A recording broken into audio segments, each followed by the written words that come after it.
When we think about those big names from history, we usually just see the final product, right? The statues, the books, the legacy. But what we often miss is that behind almost every one of those names, there's a story of some serious personal struggle. And today, we're walking right into the middle of one of those storms. All right, so here he is. This is the man at the center of our story, NFS Grundtvig, or, as he was known, Frederik. Now, for anyone who knows Danish culture, this guy is a giant. A pastor, a poet, a philosopher, his ideas literally helped shape the nation. He's a total icon. But what if I told you that this revered figure, this national hero, spent a huge chunk of his life in a state of constant open warfare? I'm not just talking about debates. I mean, he was attacked, he was ridiculed, and he was pushed to the side by the very people he was trying to reach. Which brings us to the big question, why? To really get Frederik, you have to start with his first huge public battle. It was this clash of ideas that pretty much set the stage for his entire career. And it was all about one person, Napoleon Bonaparte. Okay, so try to picture this. The Battle of Waterloo has just ended. All of Europe is kind of taking this huge collective breath. But at the same time, everyone is arguing like crazy about Napoleon's legacy. Was he a hero of the people, a liberator, or was he just a power-hungry tyrant? In Copenhagen, that debate was absolutely electric. And the whole thing basically boiled down to two completely opposite views. In one corner, you've got Frederik. He saw Napoleon as this massive, world-altering force. I mean, so huge that he even compared him to a biblical, Antichrist-type figure. And in the other corner, you have the very powerful Minister Kaas, who basically just saw Napoleon as some nobody who got lucky. Minister Kaas's whole argument really came down to this one incredibly snooty line: Napoleon is no gentleman. For him, it had nothing to do with historical impact. It was all about class, about your family name, about who was supposed to be in charge.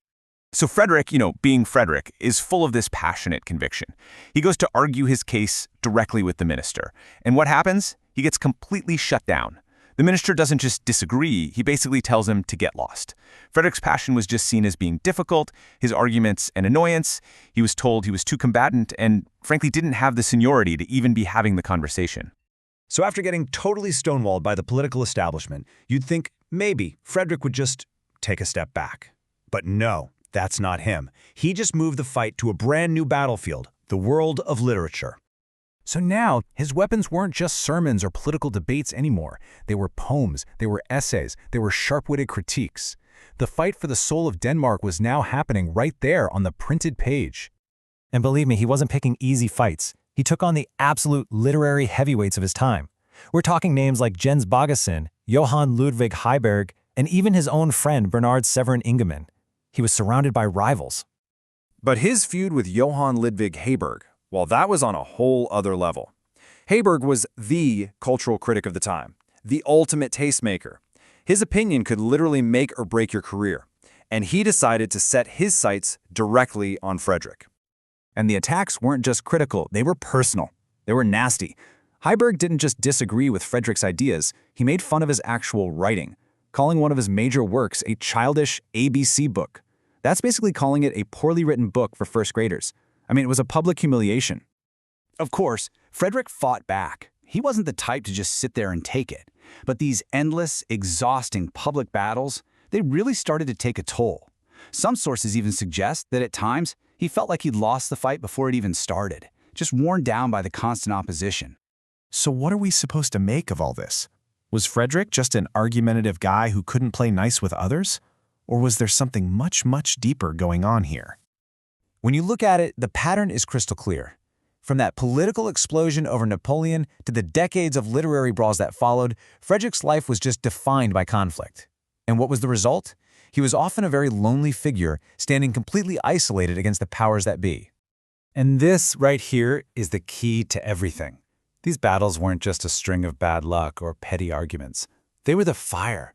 They were the forge that created the unbending, unwavering man we remember today. His stubbornness, his absolute refusal to back down, all of that was hammered into shape in that crucible of public conflict. The storms didn't break him, they made him. Which leaves us with this really fascinating question to chew on.